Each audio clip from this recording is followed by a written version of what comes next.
এতে আপনার ঈদের সময় কি করা হয়? এই মনে করেন সকালে নামাজ পড়লাম, পরে বাসায় যাই, বন্ধু বান্ধব সবাই আসে, আড্ডা আড্ডা মারি। তখন আমার বিকালে একটু বেরোয় টেরোয় হয়। নারায়ণগঞ্জের মানুষদের মাঝে যে ঈদের আমেজটা অন্যরকম, ঘোরাফেরা, গল্প স্বল্প, খেলাধুলা হয় ওই সময়টায়। ওই সময় প্ল্যান যদি হয় ফ্রেন্ড সার্কেল বড় ভাইরা, তখন ঈদের 1-2 দিন পরে খেলা হয়। অনেক লাস্ট ইয়ার এর আগে বছর খেলছিলাম, 2 বছর আগে। ক্রিকেটটাকে আসলে প্রফেশন হিসেবে কেন নিলেন? ছোটোবেলা থেকে দেখছি বাবা চাচা সবাই ক্রিকেট প্লেয়ার, ন্যাশনাল টিমে খেলছে ওনারা। তো ওনাদের দেখে আমি অনুপ্রাণিত হয়েছি যে আমারও ভালো কিছু করতে হবে। তো ছোটোবেলা থেকে ক্রিকেট খেলাটা। দর্শক, আমাদের আলোচনা শুনে নিশ্চয়ই বুঝে গেছেন কোনো একজন ক্রিকেটার রয়েছেন আমাদের সাথে। খেলার সময়ের ঈদের বিশেষ আয়োজনে আপনাদেরকে স্বাগত জানাচ্ছি। আমি তারেক হাসান শিমুল, এবং আমাদের সঙ্গে ঈদের এই আনন্দঘন মুহূর্তে রয়েছেন উদীয়মান ক্রিকেটার জিসান আলম। আমরা জানবো তার ঈদ উদযাপন এবং কি ক্রিকেট নিয়ে। জিসান, আপনাকে ঈদ উল ফিতরের শুভেচ্ছা, ঈদ মোবারক। কেমন আসলে ঈদটা উপভোগ করেন এখন এসে ক্রিকেটার হওয়ার পরে স্পেশালি? না, অবশ্যই সবসময় অনেক ঈদ ভালো উদযাপন করি। ইসলামিকে আমাদের 2টা ঈদ অনেক বিশেষ ঈদ, বিশেষ সময়। তো সাময়িক সময় আমরা ফ্যামিলিকে টাইম দিতে পারি না, ব্যস্ত থাকি, বিশেষ ক্যাম্প থাকে, খেলা থাকে। তো ঈদ টাইমটাতে বাসায় থাকি, ফ্রেন্ড সার্কেল, ফ্যামিলির সবাইকে সময় দেওয়ার চেষ্টা করি। তো অনেক এনজয় করি ঈদ টাইমটাতে। এখন থেকে যদি একটু পেছনের দিকে তাকান, ছোটবেলার ঈদটা আসলে কতটুকু বেশি আদর পেতেন, বা এখন আসলে কেমন উদযাপন করেন? লাইক, যেটা হয় যে ঈদ উল ফিতরে আমরা অনেক বেশি দেখি যে সালামির দেওয়া নেওয়ার প্রবণতাটা থাকে। এখন কি আপনি দেন না নেন? না, এখন বলতে গেলে 2টাই। যেমন নানু বাসায় গেলে নানার কাছ থেকে, মামার কাছ থেকে, মামির কাছ থেকে সালামি পাই, বাবা মার কাছ থেকে পাই। ইভেন কি আমারও দিতে হয়, যেমন আমার চাচাতো ছোট বোন আছে, মামাতো ভাই আছে, নিজের ভাই আছে। তো দেওয়া হয়। ছোটোবেলার ঈদটা কি, যেমন আগে যেমন অনেক ফ্রেন্ড সার্কেলের সাথে রাস্তায় ঘোরাঘুরি করতাম, ওটা আর এখন পসিবল হয়ে ওঠে না। কারণ একটা সময় ছিল তখন, এখন বড় হয়েছি, বাসার মধ্যে সবাই আসে, বাসায় এনজয় করি, বা আদার্স কোনো জায়গায় ঘুরতে যাই ফ্যামিলিকে নিয়ে, সবাই ওই সময়টাতে এনজয় করি। নিশ্চয়ই আপনি যখন ক্রিকেটের সঙ্গে থাকেন বা কোনো সিরিজ বা বিদেশি ট্যুর থাকে, তখন তো দেশের বাইরে ঈদ করতে হয়। এরকম অভিজ্ঞতা কি হয়েছে, দেশের বাইরে ঈদ করতে হয়েছে? না, এমন অভিজ্ঞতা হয়নি আমার। আমি যখন 19 খেলছিলাম, দুবাইতে যখন ছিলাম, তখন 20টা রোজার মতো ওদিকে করা হয়েছিল। তারপরে এসে বাসায় এসে 10টা রোজা করার পর ঈদ করছিলাম। তো ওটা একটা এক্সপিরিয়েন্স ছিল। ওদিকে খেলা ছিল আমাদের, যে খেলছি, রোজা রেখে খেলছি। কখনোই ঈদ বাইরের দেশে কাটানো এখনো হয়নি আমার। আর রোজা রেখে অনেক ক্রিকেটাররাই খেলেন, আমরা দেখি ন্যাশনাল টিমের ক্রিকেটাররাও খেলেন। আপনার বললেন যে রোজা রেখে খেলেন, এই এক্সপিরিয়েন্সটা কেমন? আসলে কিভাবে নিজেকে মেনটেন করেন রোজা রেখে ক্রিকেট খেলতে গেলে? না, এটা হচ্ছে আপনার ডিপেন্ড করে, মানে T20 হচ্ছে নাকি ওয়ানডে, সব খেলাই ভাইটাল।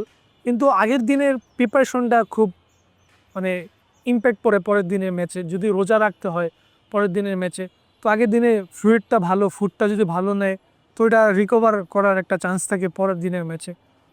আমরা যেটা শুনলাম যে আসলে ন্যাশনাল টিমের ক্রিকেটাররা অনেক সময় রোজা রেখে খেলার জন্য মুশফিকের কাছ থেকে পরামর্শ নেন। আপনার কি কথা হয় কখনো এইসব বিষয় নিয়ে? না, এসব বিষয়ে কখনো কথা নেই, কিন্তু মুশফিক ভাই সবসময় রোজা রাখেই খেলেন। তো ওনার কাছ থেকেও, যারা রোজা রাখেন, উনি ভালো সাজেশনটা দিতে পারবেন, উনি কীভাবে ওনাকে মেনটেন করেন রোজার মাসটায়। ঈদের আলোচনায় আসছে আসলে, সকালটা তো নামাজ পড়ে বাসায় খাওয়া দাওয়া আর মধ্য দিয়ে যায়। মানে যদি খাওয়া দাওয়ার প্রসঙ্গে আসি, মানে পছন্দের খাবার কি, বা ক্রিকেটারদেরকে তো অনেক কিছু মেনটেন করেও খেতে হয়। এই আয়োজনগুলোতে আসলে মেনটেনেন্সটা থাকে কিনা, না একটু স্বাধীনভাবে খাওয়ার চেষ্টা করেন? না, স্বাধীনভাবে খাওয়ার চেষ্টা করে বলতে, বাসায় যা কিছুই রান্না করে অল্প অল্প করে খাওয়ার চেষ্টা করি। তো এমন না যেটাই রান্না করছে, মানে অনেক ফেভারিট রান্নাও করে, কারণ ওটা অনেক খাওয়ার জন্য থাকি না, অল্প অল্প, যেন মা খুশি থাকে। আর এমনিতে পছন্দের খাবার কি? পছন্দের খাবার বলতে গেলে রোস্ট আর পোলাও। রোস্ট বলো, গরুর মাংস পছন্দ না? গরুর মাংস পছন্দ, মানে অত না, মানে রোস্ট আর সাদা পরোটা বেশি পছন্দ। আচ্ছা, তাহলে নিশ্চয়ই এবার ঈদে ভালোই খাওয়া হচ্ছে রোস্ট পোলাও। এখনকার ঈদ আর ছোটবেলার ঈদের সাথে যদি কম্পেয়ার করেন, কোনটা আসলে বেশি ভালো? দুইটা দুই রকম। ছোটোবেলা একরকম ছিল, এখন একটু বড় হয়েছি, তো দুইটা দুই রকম। বলতে গেলে এখনও এনজয় করি, ছোটোবেলা একটু বেশি এনজয় করতাম। আর এমনিতে খেলাধুলা করা হয় ঈদের দিন বা ঈদের ছুটিগুলোতে? না, ফ্রেন্ডসের সাথে বড় ভাইরা যখন একটা প্ল্যান করে, প্রায় সময় প্রত্যেক ঈদে প্ল্যান করে, তো প্ল্যান করলে খেলতে যাওয়া হয়। এরকম হয় কি যে আসলে মানে আপনাকে নিলে তো অন্য সাইড দুর্বল হয়ে যাবে, কারণ আপনি এখন ন্যাশনাল পর্যায়ে খেলেন, এরকম এই কারণে কি কখনো বাদ দেওয়া হয়েছে আপনাকে খেলা থেকে? না, এমন হয় নাই। তো টেপ টেনিস এখন অনেকেই ভালো খেলে, তো ওইভাবে বিচার করে এই টিমটা করা হয়, যেহেতু জিসান ওই টিমে আছে, আচ্ছা ঠিক আছে এই টিমে দুটা ভালো টেপ টেনিসের প্লেয়ার দিই, তো ওভাবে আর কি কম্পেয়ার করা হয় আর কি। টেনিস খেলা হয় তাহলে? টেপ টেনিস খেলা হয়। আপনি তো আসলে ক্রিকেট ফ্যামিলিতেই বড় হয়েছেন, আপনার বাবা, দুই চাচা সবাই ক্রিকেটের সঙ্গে জড়িত, ক্রিকেট খেলেছে ন্যাশনাল পর্যায়ে। সো মানে ইন্সপিরেশনটা কি ওই বাবা চাচাকে দেখেই ক্রিকেটের প্রতি আসার? হ্যাঁ অবশ্যই, কারণ ছোটোবেলা থেকে দেখছি যে বাবা চাচা দুজন ন্যাশনাল টিমে খেলেছেন। কোচরা কি উৎসাহ দেয়, কিভাবে বলে, মানে গাইড করে কিভাবে? গাইড করে বলতে যে বলছে যে তোমার মধ্যে ওই পটেনশিয়ালটা আছে, যে তুমি অনেক ভালো ক্রিকেটার, হওয়ার মতন অ্যাবিলিটি আছে তোমার, তুমি অবশ্য ভালো প্লেয়ারও, নিজেকে অনেক জায়গায় অনেকভাবে প্রুভ করছো। তো কিছু কিছু ব্যাটিংয়ে কিছু কিছু জিনিস যদি চেঞ্জেস আসতে পারে, ওই টপ লেভেলে ওরকমভাবে ডোমিনেট করতে হবে। ন্যাশনাল টিমে অনেকেই খেলতে পারে, কিন্তু ওই জায়গাটায় যা ডোমিনেট করাটা অনেক বড় বিষয়। তো ওই সব বিষয়ে কথা হয়, রাজিন স্যারের সাথে কথা হয়, হানান স্যারের সাথে কথা হয়।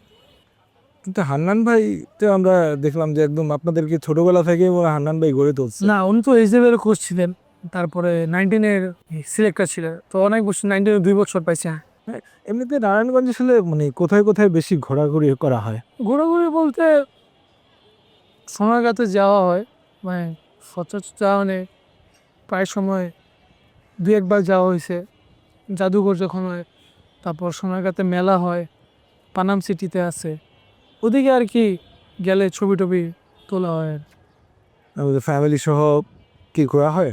হ্যাঁ, ফ্যামিলি সহ, ফ্রেন্ড সার্কেল ফ্যামিলি সবাই যাই, জাদুঘরে ছবি টবি তুলি। এমনিতে আসলে মানে খেলাধুলার পাশাপাশি এই মানে আপনার বন্ধু বান্ধবের সার্কেলটাকে কিভাবে মেনটেন করেন? বন্ধু বান্ধব বলতে বাসা থেকে একটা ইনস্ট্রাকশন ছিল যে যাই বন্ধু হোক, ক্রিকেট সার্কেলে ফ্রেন্ড সার্কেল হবে। আমার স্কুলে ফ্রেন্ড ট্রেন্ড নাই অত, খেলা থেকে ছোটোবেলা থেকে যারা ছিল ওরা এখন অবধি আসেন, 5টা 6টা ফ্রেন্ড আছে, তো ওদের সাথেই আড্ডা চাট হয়। ওরাও সবাই ক্রিকেট প্লেয়ার, 2-3 জন ফার্স্ট ডিভিশন খেলে, একজন ঢাকা থার্ড ডিভিশন খেলে, তো ওভাবেই আর কি ছোটো থেকে বড় হয়েছে আর কি। আমরা যে আলোচনাটাও করছিলাম যে মানে বাবা আসলে কোচ হিসেবে কেমন, মানে বাবা কি বেশি কঠিন নাকি কোচ বাবাটা কঠিন বেশি? না, দুইটাই একদম নর্মাল। বাবার সাথে আমি একদম ফ্রেন্ডলিভাবে চলাফেরা, উঠা বসা, কথাবার্তা সব কিছু। উনি আর কি অত শাসনও করে না, বাট কিছু কিছু ক্ষেত্রে হয়তো বা ওনার অনেক কিছু ইনস্ট্রাকশন থাকে যে হয়তো বা এগুলো করা যাবে না, বা এগুলো করলে মানে সমস্যা হতে পারে, তো এগুলোই থাকে। বাট বাবার সাথে আমার কথাবার্তা, উঠা বসা সব ফ্রিলিভাবে হয় সব কিছু। আঙ্কেলদের কাছ থেকেও কি মানে ক্রিকেট নিয়ে দীক্ষা পাওয়া হয়?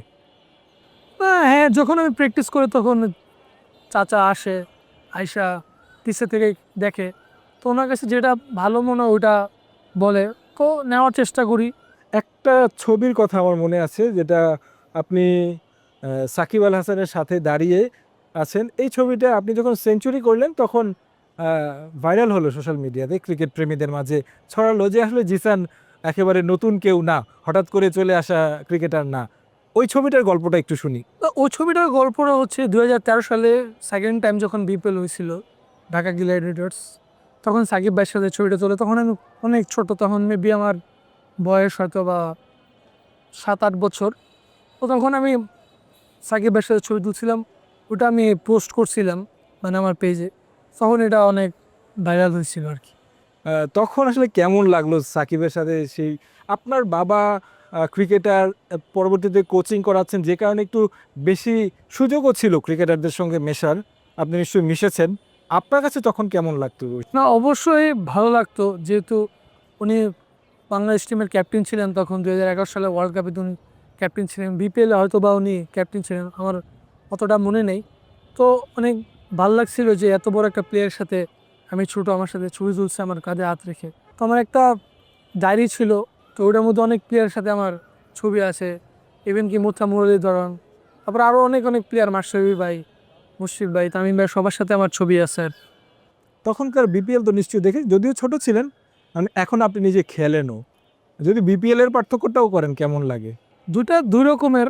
এখন আগেরটা বুঝতাম না, দেখতাম মজা পাইতাম, এখন খেলি একটা অন্য পেশাতে মানে প্রফেশনাল পেশাতে চলে গেছি। তো দুটা দুই রকম। আগে এনজয় করতাম, এখন নিজে খেলে এনজয়, ওটা খেলে এনজয় করি।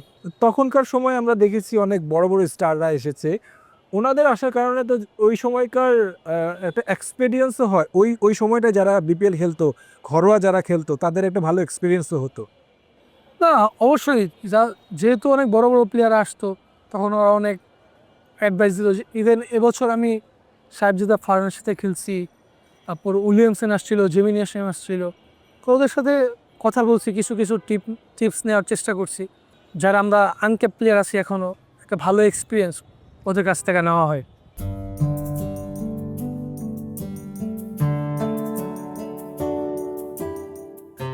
জিসান, আমরা আলোচনা করছিলাম যে আপনার বিপিএল এর এক্সপিরিয়েন্স নিয়ে, অনেক সিনিয়র ক্রিকেটারের সঙ্গে খেলেছেন, সাহেবজাদা ফারহানের সঙ্গে নিশ্চয়ই আপনার কথা হয়েছে। ও যখন মানে বিপিএল এর মাঝখানে চলে গিয়েছিল শ্রীলঙ্কার বিপক্ষে সিরিজ খেলতে, তখন যাওয়ার আগে কিন্তু আপনার প্রশংসা করেছে যে যেহেতু সে চলে যাচ্ছে, মানে ভ্যাকিউমটা পূরণ করার জন্য নিশ্চয়ই জিসানরা আছে। আহ, অনুশীলনে তার সাথে কোনো মানে তার কাছ থেকে কোনো পরামর্শ পেয়েছেন কিনা? না, আমি যখন নেটে একসাথে ব্যাটিং করতাম, তো ও একদিন আমাকে বলছিল যে আমার কয়েকটা বল ভালো কানেক্ট হচ্ছিল না। তখন ও বলছিল যে আমাকে, যে তুমি যখনই ব্যাটিং করবা তখনই সবসময় চিন্তা করবা যে তুমি ম্যাচে ব্যাটিং করতেছো। যখনই ম্যাচের চিন্তাটা আসবে তোমার মাথায়, তোমার তখন বডি তোমার সব কিছু ওভাবে রিয়েক্ট করবে।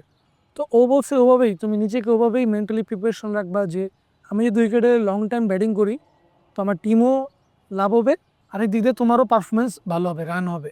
তো ওইটাই বলছে যে তুমি যতটুকু পারো উইকেট স্টে করার চেষ্টা করবা। কেন উইলিয়ামসনের সাথে স্পেশালি কোনো কথা হয়েছে? হ্যাঁ, কেন উইলিয়ামসের সাথে আমার কথা হয়েছে। তো ও বলছিল যে মানে আমি আকবর ভাই ওয়াসি ছিলাম, তো কথা হয়েছিল এই তিনজনের সাথে। ও বলছে যে আমাদেরকে যে যত প্রেশারের সময় আসবে, যত রিল্যাক্স থাকবা, অত ভালো ডিসিশন মেক করতে হবে। আর যখনই আমরা ক্রিকেট খেলি, আমাদের গ্যালারিতে অনেক দর্শক থাকে, তো অনেক প্রেশার সিচুয়েশান আসবে। তো ওই সময়টা নিজেকে হ্যান্ডেল করাটা, নিজেকে রিল্যাক্স থাকাটা অনেক ইম্পর্টেন্ট অ্যাজ এ প্লেয়ার, বিশেষ করে অ্যাজ এ ব্যাটসম্যানদের। এমনিতে কেন উইলিয়ামসনকে আসলে ওয়ার্ল্ড ক্রিকেটে একটা জেন্টলম্যান হিসেবে আমরা মানে সবাই চেনে জানে, কাছ থেকে দেখেছেন, কথা বলেছেন, অ্যাজ আ হিউম্যান বিং তিনি কেমন আসলে? না, উনি অনেক জেন্টলম্যান। যে জিমি নিশান ছিল, ও ছিল অনেক জেন্টলম্যান, অনেক চুপচাপ, মানে অত বেশি কথা বলে না, চুপচাপ নিজের কাজটা করে নিজের কাজ করে চলে যায়। একটু যদি বিপিএল এর প্রসঙ্গে আসি, যে বিপিএল এ আপনার টিম, আপনি রাজশাহীতে খেলেছেন, চ্যাম্পিয়ন হয়েছে, নিশ্চয়ই আক্ষেপ আছে আপনি খেলতে পারেন ওই উইনিং মুভমেন্টগুলোতে, আপনার কন্ট্রিবিউশনটা হয়তো বা ছিল না, but as a part, winning টিমের পার্ট ছিলেন। কি লার্নিং পেলেন, আর মানে এখান থেকে আসলে কি নিয়ে বের হয়েছেন? অবশ্যই একটু আক্ষেপ ছিল, যেহেতু একটা চ্যাম্পিয়ন টিমের প্লেয়ার ছিলাম, নিজে কোনো কন্ট্রিবিউশন টিমের জন্য করতে পারিনি। বাট তাও বাইরে থেকে যতটুকু চেষ্টা করেছিলাম, ফিল্ডিং বা আদার্স যে অ্যাক্টিভিটিসগুলো আছে 100% দেওয়ার। এক্সপিরিয়েন্স বলতে একটা বড় এক্সপিরিয়েন্স, যেহেতু আমি অ্যাজ এ ইয়াং প্লেয়ার একটা বড় ইভেন্টে চ্যাম্পিয়ন হয়েছি। তো কোন সিচুয়েশনে, কোন কোন মোমেন্টে কী কী করা উচিত ছিল, মাঝখানে যখন খেলে ওই জিনিসটা বোঝা যায় না, বাইরে থেকে দেখলেও ওই জিনিসটা বুঝতে পারি। তো ওগুলো লার্নিং ছিল, অনেক কিছু শিখতে পারছি ওভাবে, যে মোমেন্ট টাইমগুলো কীভাবে চেঞ্জ হয়, কোন মোমেন্টে কীভাবে খেলা উচিত, ওগুলো শিখতে পারছি। অনেক ভালো এক্সপিরিয়েন্স ছিল একটা। অ্যাবিলিটি আমরা দেখেছি যখন বিসিএল টি20টা হলো, তখন সেখানে আপনার একটা সেঞ্চুরি ছিল, ওই গল্পটা একটু শুনতে চাই। সেঞ্চুরিটা আসলে আপনার কাছে কতটা স্পেশাল ছিল, বা মানে ওই মুহূর্তটার জন্য আসলে নিজেকে কীভাবে প্রস্তুত করেছিলেন? মানে টু বি অনেস্ট, যেটা মানে একদম সত্যি কথা বলতে, বিসিএল ওয়ান ডে যেটা হয়েছে আমাদের রিসেন্ট কিছুদিন আগে, তো ওইটাতে আমি টোটালি মানে যেই ওপেনার দুজন ছিল, নাইম ভাই, সাইদ ভাই, তো আমার খেলা কোনো অপশনই ছিল না। পুরো টুর্নামেন্টই হয়তোবা থ্যাংক ইউ ছিল আমার জন্য। তো পুরো আল্লাহ পাক হয়তোবা সামহাও কোনোভাবে একটা উপহার দেওয়ার জন্য উনি আমাকে লাস্ট ম্যাচ উপহার দিছেন। 2 থেকে 2.5 মাস পর একটা ভালো ইভেন্টে সুযোগ পাচ্ছি। তো আমি জানি আমি কতটুকু কষ্ট করছি, যখনই খেলা ছিল না বাসায় বাবার সাথে কাজ করছি, অনেক হার্ডওয়ার্ক করছি, যে একটা সুযোগের অপেক্ষায় ছিলাম। তো আলহামদুলিল্লাহ আল্লাহর রহমতে আল্লাহ ওই উপহারটা ওদিন আমাকে দিছে। 127 রান করছিলাম, অনেকটা ভালো একটা ইনিংস খেলছি। তো যার কারণে ওটার উপহার হিসাবে ন্যাশনাল টিমের একটা প্র্যাকটিস ম্যাচ খেলতে পারছি, ওদিকেও আলহামদুলিল্লাহ একটা ভালো স্কোর করছি, 50 মারছি। তো আল্লাহর কাছে অশেষ রহমত যে আল্লাহ ওই সুযোগটা করে দিছে। এনসিএল টি-20তে তো আপনার একটা সেঞ্চুরি ছিল, ওইটা আসলে মানে টি-20তে ওই ইনিংসটা পরে কিন্তু আপনি অনেক বেশি আলোচনা হয়েছিল আপনাকে নিয়ে। হ্যাঁ, এনসিএল এর টি-20তে ফার্স্ট ম্যাচে 100 করছিলাম, পরে আরও 2টা 50 করছিলাম ওই টুর্নামেন্টে। তো ওই 100টা মানে এসপিতে রাজিন স্যারের সাথে আমি কাজ করছিলাম অনেক সময়, লং টাইম। তো সামাও আমি যেহেতু ঢাকা ডিভিশনের প্লেয়ার, সামাও কোনো কারণে ঢাকা ডিভিশনে আমার খেলা হয় নাই, খেলা হয়েছে সিলেট ডিভিশনে। নিজের টিমের থেকে খেলতে পারি নাই, কষ্ট লাগছে। তো ওই জিতটা কাজ করছে হয়তো, বা খেলতে পারিনি, আচ্ছা ঠিক আছে ওই টিমের সাথে একটা ভালো কিছু করতে হবে, বড় কিছু চিন্তা করে মাঠে যায়নি। জাস্ট চিন্তা করছি যে ম্যাচটা আমি যদি ভালো খেলি আমার টিমটা ভালো পজিশনে যাবে। তো ওইভাবেই চিন্তা করে ব্যাটিং করছিলাম, আলহামদুলিল্লাহ ওদিনও 100 হয়েছে আর কি। মানে এই লেভেলে তো ওইটাই আপনার ফার্স্ট সেঞ্চুরি ছিল, মানে ওই সেঞ্চুরির পরে আসলে আপনার মানসিক অবস্থাটা কী ছিল, কার কথা মনে পড়ছিল? সত্যি কথা বললে যখনই ভালো খেলি তখনই আমার মানে বিশেষ করে বাবার কথাটা মনে হয়, যেহেতু উনি আমার কোচ ছিলেন। তো উনি অনেক মানে প্রাউড ফিল করে আমাকে নিয়ে যখনই ভালো খেলি। ওনার ফেসটা আমার সবসময় মানে ভাসে যখনই ভালো খেলি। মোমেন্ট বলতে গেলে খেলার মধ্যেই মনে আসে, যখন লাস্ট ম্যাচও খেলছি বাবার কথা মনে আসছে যে উনি হয়তোবা আমাকে স্মরণ করতেছে, উনি হয়তোবা অনেক মজা করতেছে। আহ, মানে বাবা ক্রিকেটার ছিলেন, কোচিং করেন, এই জিনিসটা কতটা প্রাউড ফিল করেন আপনি? না, অবশ্যই একটা অনেক প্রাউড ফিলের বিষয়। বাবা ভালো লেভেলে কোচিং করে, উনি এইচপিতে একবার ব্যাটিং কোচ ছিলেন, লাস্ট 1 মান্থের মতন ছিলেন যখন আমি অস্ট্রেলিয়াতে গেছিলাম। উনি মোহামেডানের কোচ ছিলেন, এনসিএলও কোচিং করেন ঢাকা মেট্রো হয়ে, এবছর ময়মনসিংহ করছেন। তো প্রাউড ফিল লাগে যে আমিও এক জায়গায় আছি, উনি এক জায়গায় আছেন, হয়তো বা দুটা টিম ডিফারেন্ট কিন্তু জায়গা তো সেম। তো এনজয় করি, অনেকে দুজনে এনজয় করি একসাথে, যখনই যে জায়গায় থাকি ওভাবে কথা হয় আর কি। বাবার প্রসঙ্গে আসলে আসলে এই জিনিসটা অবধারিত আলোচনা যে বাবা মানে সারা জীবনই মোহামেডানে খেলেছেন, আপনি আবাহনী মোহামেডানের একটা দ্বৈরথ বা ক্ল্যাশ সবসময় আমরা দর্শক ক্রিকেটারদের মাঝে মানে কর্মকর্তা সবার মাঝেই দেখি। ফ্যামিলিতে এটা নিয়ে আসলে কি আলোচনা হয়? না, লাস্ট ইয়ার যখন প্রিমিয়ার লিগ খেলতেছিলাম, ফাইনাল ম্যাচ যখন জিতলাম, তখন ফাইনাল ম্যাচে তো আমি 50 মারছিলাম। তখন ওইটাই আর কি বাসায় এসে বলছি যে দেখছো তোমার ছেলের কাছে তুমি হারিয়ে গেলা, স্টার্টিংটা ভালো দিচ্ছি। তো উনি বললো যাই হোক, ঘরে তো দুজনের ঘরে একজনের কাপ তো আসছে, একজন রানার্স আপের কাপ আসছে, একজন চ্যাম্পিয়নের কাপ আসছে। তো এটাই মজা টজা হয়, এসব বিষয়ে অনেক কথা হয়। এমনি প্রতিপক্ষ দলে থাকলে মানে ডাগ আউটে আপনি এক দলে ব্যাটিং করছেন, অপোনেন্ট দলে ডাগ আউটে বাবা আছে, এই জিনিসটা আসলে মানে কেমন ফিল? না, এটা এনজয় করি আমি খুব। তো বাইরে থেকে অনেক সাউন্ড দিই যে প্রেশারে আছে, অনেক কিছু বলি। যখন আমি ফিল্ডিংয়ে থাকি, ওনাদের অবস্থা যখন খারাপ থাকে, তখন বাইরে থেকেই যখন বাউন্ডারি লাইনে ফিল্ডিং করতে আসি, মানে পিভিলিয়নের সাইডে, তখন বলি যে প্রেশারে আছে, অনেক কিছু এনজয় করি আমরা। তো আমি যখন ব্যাটিংয়ে যাই তখন বাইরে থেকে অনেক সাউন্ড শোনা যায়, যেমন ছেলে ব্যাটিং করতেছে, বাবা প্রেশার আছে। এই টিম ব্যাটিংয়ের সময় টিমের প্রেশার থাকে, আমি ছেলে ব্যাটিং করছে, ছেলের প্রেশার আছে। তো এরকম অনেক ফান এনজয় করে আমরা। আপনি অ্যাজ আ ওপেনার যদি বলি, আইডল মানেন কাউকে যা মানে যাকে বা ফলো করেন এরকম? না, আমার ফেভারিট ব্যাটসম্যান লিটন ভাই আর হচ্ছে রোহিত শর্মা, এই দুজনকে আমার অনেক ভালো লাগে আর কি। আর এমনিতে মানে যদি ন্যাশনাল টিমে সুযোগ পান বা আপনি লাইফে ক্যারিয়ারকে আসলে কোথায় দেখতে চান? তো অবশ্যই প্রত্যেকটা প্লেয়ারের ড্রিম থাকে যে ন্যাশনাল টিমে খেলবে। সেম আমারও ড্রিম আছে যে আমি ন্যাশনাল টিমে খেলবো, দেশকে অনেক অনেক কিছু দিব, ইন্টারন্যাশনালি ডোমিনেট করব।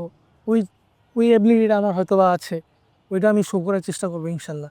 যে আমি বড় কিছু হওয়ার জন্য আমি নিজের গোলটা সেট করছি, তো ওভাবে নিজেকে গ্রো আপ করতেছি ইনশাল্লাহ। কোনো ফরম্যাটকে প্রেফার করেন কিনা? আপনার তো আসলে টি-20তে অনেক বেশি প্রেফারেন্স আমরা দেখি, আলোচনাও হয়েছিল এশিয়া কাপে হয়তো বা আপনার সুযোগ একটা আসতে পারে ওপেনিং স্লটে। আপনি নিজেকে মানে স্পেশালি কোনো ফরম্যাটের জন্য প্রেফার করেন? না, অ্যাজ এ প্লেয়ার হিসাবে কোনো ফরম্যাট চয়েস নেই। অ্যাজ এ প্লেয়ার হিসাবে সব ফরম্যাটই খেলা উচিত। আমি সব ফর্মেটই প্রেফার করবো, টেস্ট, T20, ওয়ানডে সব সেম। নিজের মেন্টালিভাবে নিজেকে প্রিপেয়ার করাটাও উচিত, ওয়ানডেতে, T20তে, টেস্টে। সাকিব আল হাসান যখন ছিলেন দেশে, তার সাথে কখনো ক্রিকেট নিয়ে আলোচনা হয়েছে? না, কখনো ওনার সাথে কথা হয়নি এরকম ভাবে। আর বাংলাদেশে যে তামিম, মুশফিক, মাহমুদুল্লাহ বা মাশরাফি, এদের কারোর সাথে ক্রিকেটের পরামর্শ নেওয়া হয়েছে বা কোনো পরামর্শ দিয়েছেন? যেহেতু আমি মুশফিক ভাইয়ের সাথে এবছর ছিলাম, ওনার সাথে কিছু কিছু বিষয় কথা হয়েছিল যে কীভাবে কি ইমপ্রুভ করা উচিত খেলার বিষয়। তো ওনার সাথে এতটুকুই কথা হয়েছে। তামিম ভাইয়ের সাথে কথা হয়নি, মাশরাফি ভাইয়ের সাথে অত কথা হয়নি মুখোমুখি। নিজেকে আসলে কিভাবে প্রতিষ্ঠা করতে চান ইন্টারন্যাশনাল সার্কিটে, মানে অ্যাজ এ ব্যাটসম্যান আর অলরাউন্ডার? আপনি তো বোলিংটাও করেন ভালো। না, অবশ্যই আমি অ্যাজ এ অলরাউন্ডার হিসাবে নিজেকে সার্ভ করতে চাই ইন্টারন্যাশনালে, বাংলাদেশ টিমের হয়ে। তো বোলিংটাও হয়তো বা সব জায়গায় করা হয় না, কিন্তু আমি পার্সোনালি নিজে ওই প্র্যাকটিসটা করি বোলিংটা নিয়ে। তো সব জায়গায় সুযোগ পাই না বোলিং করার, কিন্তু বোলিংটা আমি প্র্যাকটিস করি। বোলিং কাউকে ফলো করা হয়? মানে বোলিং কারোকে ফলো করে না, জাস্ট বোলিংটা যখন করি নিজে এনজয় করি বোলিংটা। আচ্ছা, মানে একেবারে শেষ পর্যায়ে চলে এসেছি। আসলে কিছু মানে ছোট ছোট কোশ্চেন করবো, সেটার মানে উত্তর জানবো আর কি। আপনার ফেভারিট ক্রিকেটার কে? লিটন দাস। স্বপ্নের যদি বলি গ্রাউন্ড, যেই গ্রাউন্ডে খেলতে চান? লর্ডস। অবশ্যই। কি ইচ্ছা আছে লর্ডসে খেললে আপনি কি করতে? অবশ্যই 100 মারার পরে বোর্ডে নাম লেখান। একটা সেঞ্চুরি আছে লর্ডসের মাঠে, সেটা তামিম ভাই। ভালোই জানা আছে তাহলে দেখছি। কোন শটটা বেশি পছন্দের? কোন সবচেয়ে বেশি মানে কঠিন বোলার ফেস করেছেন কে, কাকে? বোলার বলতে দেশে আর দেশের বাইরে? দেশে অথবা দেশের বাইরে। দেশের মধ্যে একটু মাঝে মাঝে আলিস ভাইকে একটু মিস্ট্রি স্পিনার, উনি ওনার বলটা একটু কঠিন লাগে। কঠিন লাগছিল। মুস্তাফিজের বল খুব বেশি কঠিন না। না, লাগে নাই। মুস্তাফিজ কিন্তু শুনলে জেনে রাখেন জিসান কাছে কিন্তু আপনার পাত্তা নাই। যদি বলি যে ব্যাটিং না ফিল্ডিং, কোনটা বেশি পছন্দ? বোথ। বহুত। টেস্ট, ওয়ানডে, T20 কোনটা? ওডিআই। ওডিআই। টেস্ট সম্পর্কে কি বলবেন? টেস্ট এনজয় করি, ব্যাটিংটা অনেক এনজয় করি। জার্সি নাম্বার কোনটা পছন্দ? আমার 115। এটার কোনো রহস্য আছে? না, এটা কোনো রহস্য নেই। এটার রহস্যটা হচ্ছে, বাবা যখন ন্যাশনাল টিমে খেলতেন ওনার জার্সি নাম্বার ছিল 15। তো আমি যখন ক্রিকেট খেলানো শুরু করেছি তখন মুশফিক ভাই 15 ছিল, জাকির আলী অনিক ভাই 15 ছিল। তো ওভাবে আর কি ওই জার্সি নাম্বারটা হয়তো বা পাওয়া হবে না, হয়তো বা মুশফিক রিটায়ার্ড করলে ওনার এই জার্সি নাম্বারটা হয়তো বা উঠিয়ে নেওয়া হবে। তো সেই কারণে আর কি 115 আর কি। ও নাইস নাইস নাইস নাইস। মানে জাতীয় দলে যদি সুযোগ পান তখন কাকে ফোন করবেন ফার্স্ট? বাবা। পছন্দের কোনো মুভি আছে? পছন্দের মুভি না তেমন নেই, বাট ব্যাচেলার পয়েন্টে একটু মজা লাগে। ব্যাচেলার পয়েন্ট, কাবিলার সাথে দেখা হয়েছে নিশ্চয়ই? না, দেখা খেলা নেই। ছিল নোয়াখালীর সাথে আপনাদের? হ্যাঁ, খেলা ছিল না, কিন্তু ওনার সাথে আমার কথা হয়েছিল। আচ্ছা, তাহলে তো মনে হয় রোকেয়াকে নিয়েও কথা হয়েছে। না না, ওরকম ডিপলি কথা নেই, জাস্ট কেমন আছেন কি আসে বিষয়, ওনার সাথে আর কি অতটুকুই কথা হয়েছিল। ড্রেসিং রুমে সবচেয়ে বেশি ফানি কে? সবাই এনজয় করে, কিন্তু আমাদের বেচের মধ্যে, মানে আমার বেচের মধ্যে ফানি হচ্ছে, আমি একটু এনজয় বেশি করি। তারপরে হচ্ছে রিপন ভাই আছে, one of the best entertainment দেয়। পুরা বিপিএল উনি একাই পুরা সবাইকে রাখছে, মাথায় রাখছে। ফুটবল খেলা দেখা হয়? ফুটবল খেলা দেখা হয়। কোন টিমকে সাপোর্ট করেন? ব্রাজিল আর বার্সেলোনা। ব্রাজিল, বার্সেলোনা কেন? ব্রাজিল ছোট থেকে সাপোর্ট করে, বার্সেলোনা নেইমার খেলে, মেসি খেলে, ওই জন্য আর কি। আচ্ছা, কিন্তু যেটা হয় যে ব্রাজিল যাদের সমর্থন করে তারা বেশিরভাগই রিয়াল মাদ্রিদকে সমর্থন করে। আমার দিক থেকে একটু ডিফারেন্ট, আমি বার্সেলোনা আর ব্রাজিল সাপোর্ট করি। গান শোনা হয় বেশি না কম? খুব অত না, মানে খুব কম। পছন্দের সিঙ্গার কেউ আছে? কুমার শানু। কুমার শানুর গান পছন্দ হয়? Old song. কোন গান বেশি ভালো লাগছে কুমার শানুর? ইউটিউবে যখন ঢুকি তখন বলা যায় মুখস্থ নাই, বাট ভাল লাগে। এমনিতে বাংলাদেশি সিঙ্গারদের আরিফিন রুমিকে ভাল লাগতো। শোনানো যায় দুই এক লাইন আর কি, জাস্ট একটু শোনা। গান অত মনে নাই, বাট আপনাদের শুধু ক্রিকেট খেলতেই দেখে, তার বাইরেও যে আরো প্রতিভা আছে ক্রিকেটারদের, সেটা একটু দেখুক মানুষ। গানের কোনো প্রতিভাই নাই একদমই, টোটালি। না, যতটুকু আর কি। স্কিপ করি, এটা মনে আসতেছে না আবার। আচ্ছা, ঠিক আছে। জিসান, আপনার আসলে ঈদ আয়োজন এবং ক্যারিয়ার সম্পর্কে অনেক গল্প শুনলাম। অসংখ্য ধন্যবাদ আপনাকে সময় দেওয়ার জন্য, এবং আপনার ঈদ আনন্দে কাটুক। আবারও আপনাকে ঈদ মোবারক। দর্শক, আপনারা এতক্ষণ ছিলেন খেলার তারায়। আমাদের সঙ্গে ছিলেন ক্রিকেটার জিসান আলম। তিনি তার ঈদ উদযাপন সম্পর্কে আমাদেরকে জানাচ্ছিলেন। এতক্ষণ সঙ্গে থাকার জন্য অসংখ্য ধন্যবাদ।